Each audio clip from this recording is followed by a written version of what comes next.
Hello again, Struckwap. Today I'm bringing you another build video for Warhammer Chaosbane, and this one is for the new character Keela Gunnarsdottir.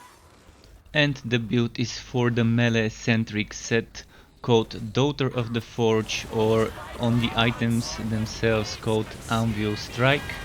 So this is an amazing set that can dish out a nice amount of damage, and I decided to just go this build Anvil Striker just because of the set name, and it really fits the playstyle. You're kind of striking the anvil with this hammer. It definitely is hammer time, and Keela can deliver. She can deliver. You can get a very good amount of damage with this. Mind you, here I'm using minus 40% damage for some damage reduction ring, so the damage is not as much as it could be. But I've gotten, without using that ring, I've gotten 59 million crits, and that's with just using a few green pieces and mostly red gear, red pistol as well. And also keep in mind that the best pistol for the build currently is broken, so I'm using the Corroder pistol instead of the Forge Blood. So when the Forge Blood gets fixed, this build should get another 100% extra damage, because the Corroder gives 200 but when the enemies are in the circle, but with the Forge Blood you would be able to get 300% damage when building up stacks on enemies, when burning those enemies. So yeah, the build can be better, just not yet, until the developers fix the bugs. The set provides a lot of survivability along with the damage, and it can definitely be nice to tank some stuff. I've tried doing Chaos 10. I mean, some of the things on Chaos 10 I can probably tank, but there's one ring that's added for all the other characters. Probably it's still missing for Keela, but there's a ring that drains your energy but gives you 50% extra damage reduction until your energy is drained. When you have zero energy, it doesn't give you the effect. I've not seen this ring dropping on Keela. I believe that maybe they didn't add it for her yet, and I do hope that they would add this ring for her soon. So if you enjoy playing melee, and if you are looking for a build for Keela that can do melee based stuff, this might be what you're looking for. Now I'm gonna show you some of the skills, then the god skills, and then the gear, followed by some more gameplay. So here are the skills I suggest using for this build. First of all, here's the heroic heavy pounding. Then for basic attack, I would suggest using excavation, because it's super nice to build the stacks from the set. It can do it pretty quickly, but if you have enough enemies, heavy pounding is enough to build the stacks. But excavation is still good. It's still good. It gives you good energy, good armor piercing and damage. You can even use it to damage the enemies, but the main damage would come from heavy pounding regardless. So then I decided to take Engineer for Superior as a god skill, for that 30% damage reduction. Then Makeshift Automaton Mastered, because it is fire, so ideally for one thing I would let you know later in the gear section. For one pistol that currently doesn't work, the Forge Blood pistol, this would be the perfect synergy, and I really like how the damage stacks up and builds up with those turrets, and how they can hit multiple enemies, not just one. So that's the turret I like. And why the turret? Because this one can give us another 20% damage reduction if we stand next to the turret, and two more turrets. So the damage just adds up, the damage from this together with the damage from this, and even the damage from Move Mountain. So then we have Explosive Rush for some mobility and extra burning, which also could synergize a bit, and it also taunts enemies. I'm using Superior because the explosion is at the end. You could experiment with reworking the skills and implementing Mastered, but I think it's better to just go for that one. Then Move Mountains, just the basic one for 20% damage reduction and for the stun chance. It's okay, it's nice. So that's pretty much it for the active skills. Then for the passives, Upgraded Radiator Mastered seems to be a good one. because we would be building up the heat all the time and we would be doing those explosions a lot.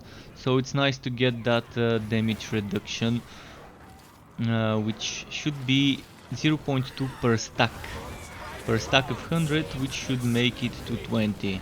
Another 20 damage reduction here. This is another up to 40 damage reduction, pretty nice. And here this goes up to 4 stacks, 400 crit damage. Where to get this? You get it from the invasion. So you have to pick an invasion and you have to go all the way here. If you're having troubles, take this corruption resistance and this one. Actually suggest taking this one first, then this one next, then maybe trying to go for the duelist chain reaction. If you still can't take it, then get this and this corruption resistance and eventually push towards the duelist chain reaction. Back to the skills, passive skills. Hero of the Desert is a good one. I mean, you can always rework some of the stuff and maybe use a potion or maybe use something else. But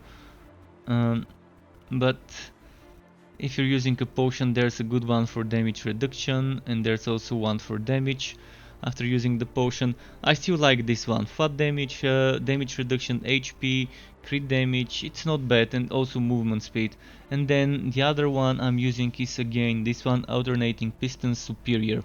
It gives us 10% HP every 4 seconds, it gives us 20% damage reduction for 4 seconds, then for the other 20% damage, and then back to the damage reduction. So it's rotating between those, and each time it rotates it gives us 10% HP. It's good to have that little bit of influx, and it's nice when you need that damage reduction or that damage. The legendary ranks, I would suggest maxing out legendary reinforcement or legendary crushing. Either of those maxed out would be a good decision.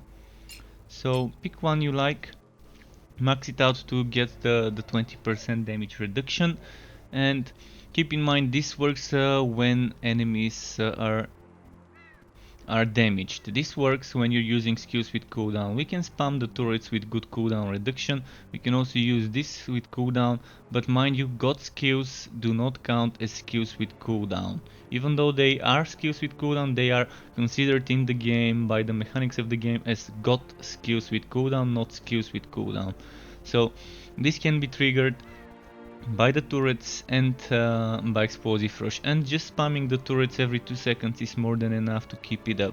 So find some chance that you like 30-35% chance, maybe start off with something lower, see how you like it, but make sure you get enough damage and damage reduction, or enough damage reduction here. You could experiment with things like this one, but if you're doing easy content and you don't need the damage reduction, maybe take this one, or maybe a mix between this and this. So that's pretty much it for the passives. Next I will show you the god skills. For the god skills, you can see I've kind of taken skill points from both trees. So what did I do? I took Move Mountains and I took Engineer of War Superior. And the next points I spent over here to get that crit damage with some crit damage on the way, and over here to get that crit damage with some crit damage on the way. And that means basically we have 5 points to spend. I'm gonna repeat this so you can see it. Take this, and now we have 5 points. So there's few ways how you could go on about it. If you want cooldown and minus energy, you take this. If you want cooldown and minus energy, you can take this. It's gonna give you the exact same thing. 6 armor, 2 HP, 6 armor, 2 HP, and the note. And there's another option for HP, HP, HP, HP. This gives you 8% HP and then another 10, so 18% HP. So there's another option here for HP for the price of cooldown if you want it. So just think about what you would like to do. You can even get this one, a little bit of HP, and then maybe get this one. It's gonna give you the exact same results, but I do like the cooldown reduction, that's why I go for this or this. It doesn't matter which one you take, they're exactly the same. So that's kind of it for what I like taking. Later on I will be experimenting with some counterattack builds, but for now that's my suggestion. If you find something else you like, feel free to share it and write a comment under the video regarding your preferred option. So this might be something to consider as well, by the way, instead of Hero of the Desert. So keep that in mind. And I think that's it for the god skills. There will be more builds later based on the melee setup, but this is my first iteration of how to play it. So now let's talk about the gear I suggest using. Gear wise, we're using the Daughter of the Forge set, which is kind of the items on the ground would be named Anvil Strike. Anvil Strike, helmet, armor, tassets, sabatons and gauntlets are for the set. The weapon is a rock splitter and the offhand, the pistol, is a corroder. Why a corroder, you might ask, and not a forge butt? Because I did some testing and the forge butt is broken. Ideally, when the forge butt is fixed, this would be the best weapon to do, because we could get up to 300% damage on an enemy that has those 100 stats built on them. For now, the corroder is a bit of a tricky one, because you have to keep the enemies in the circle, and I don't know if there's a way to make the circle go where the enemy is, so it's kind of super random right now. And yeah, it's a bit weird, but this is the best option for now. I tested the Let's Splitter, Let's Spitter, and it didn't work that well. I think the explosions kind of do 1/3 of the damage of my heroic skill. So yeah, it's not that great. For now I think stick to the corroder until they fix the forge butt. I tested the green forge butt and yeah, it just doesn't work as good. So stick to the corroder. And then for the pendant, I didn't have the best one you could use. So probably mountain pendant would be nice if you want to be doing the god skills often. If you want to be farming, this should be called Pendant of Taunting, but it's glitched and it's called Sacrificial, but the Sacrificial actually looks like this. So there's multiple options. I think heals when using a god skill is nice, and god skills do extra damage is also nice. Those are my two suggestions for now, because I don't have any better ones. You could even try using Flint one, but it doesn't go well with this build. I mean, the enemies would not be far away, so yeah, I'd suggest using the god skill based ones for now, or the mountain pendant for cooldowns. This one doesn't seem like a bad one, but I'd rather stay away from it unless you're using a special potion skill, like one of those potion skills. So if you're using one of those, then this synergizes well for the extra cooldown, less healing.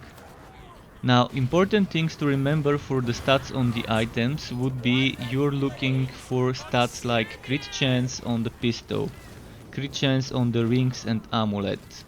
You're looking for flat damage on weapons, offhands, amulets and rings. You're looking for cooldown reduction on the helmet if you can, and cooldown reduction preferably on the rings and amulet, but that's not the most important stat for this build. This build can do with less cooldown, unlike others, but it's still nice to have it. So if you can get cooldown reduction on the pistols and hammers, it won't be bad. It would be nice to have those. You're looking for crit damage, flat damage, crit chance and HP. Armor piercing is always nice as well. Then what do you want as a ring? As a ring, I suggest using a Gromril ring or a Granite ring. And there's one more ring that has been added and confirmed. You should be seeing a screenshot of that ring from one of the people on the Discord channel that posted it. Thank you, Discordia, for posting this. I have not seen this ring on Keela. Maybe it was not added on Keela, but I can tell you that Elessa can get that ring, which gives that 40% damage reduction. So hopefully we can get that ring on Keela, but so far I've not seen it and I spent a lot of time playing on her. Here you would want on those three pieces, actually on all the pieces of armor, you would probably want to get HP, armor and health regeneration. I still am waiting to hear from the developers whether resistance to damage over time applies to the corruption from invasion. I think it does, but just think about it. It's better to get more health regeneration and maybe get the resistance if you can. Wood quality only if you're farming. So that's my suggestions for rings for pushing, but if you want to be doing high level content, I would suggest going for something like, what was it, Siege Breaker ring for extra damage, a little bit of cooldown reduction. If you want more cooldown reduction, Fiery Ring of Tori is not bad. If you want healing, go for Insulation. I'm not a big fan of Ancestor's Ring. I'd rather have more damage reduction than more HP, because without the damage reduction you're gonna be taking huge hits. But I think that's kind of it when it comes to the equipment. This cannot get crit chance, so keep in mind, as far as I know, hammers cannot get crit chance, so you can only get crit chance on the pistol. But try to get crit damage on the hammer, because it can be up to like 80 something %, so pretty good source of crit damage, the hammer. I think that sums up the gear. Let's show you a little bit more gameplay. As you might have noticed, playing the build is not that difficult. It's not rocket science, although the next build with the mortar and the shooting rockets that I'm gonna upload probably would be in a way rocket science. So group up the enemies, pop your god skills for survivability, pop a turret next to you, keep the turrets coming so you can keep getting crit damage. If needed, maybe use the dash to dodge an attack or to close in the distance. And just keep spamming those hammers. Hammer time all the way. You could use excavation to quickly build up those stacks for the set that give you 50 stacks for more damage and damage reduction. So maybe starting with excavation if there's not that many enemies on a boss fight, if you don't have those stacks, would be a good choice, because excavation has faster build up of those stacks than the AoE Anvil strike. So yeah, hopefully you can kind of find fun playing this build. For me it's an amazing build, it perfectly suits my playstyle, and I love grouping the enemies on a big train of mobs and just doing that hammer time around them. Play around by switching some of the damage reduction rings for maybe a siege breaker or other things, just see what fits best for which content. I do suggest damage reduction for the higher content, but for the lower one you don't need as much, and a siege breaker ring could be well if you can get those orbs, or maybe something else that you might like. Just let me know in the comment section what ways of playing this set and this build you might have found that might be worth testing out for me. I'm always open to suggestions. So if you need some help, if you need some hints and tips, you can always hop by to my stream if I'm streaming, regardless whether I'm streaming Chaosbane or not. I would be always happy to provide some answers and some hints. If you enjoyed this video, you could subscribe to my channel to get notified for more content updates for games like Chaosbane, Torchlight 3, Wolves and Words of Mayhem, or other similar isometric shooters, or as well sometimes for Borderlands 3 content. Thanks for watching the video, folks. Keep it cool. Until next time, and goodbye.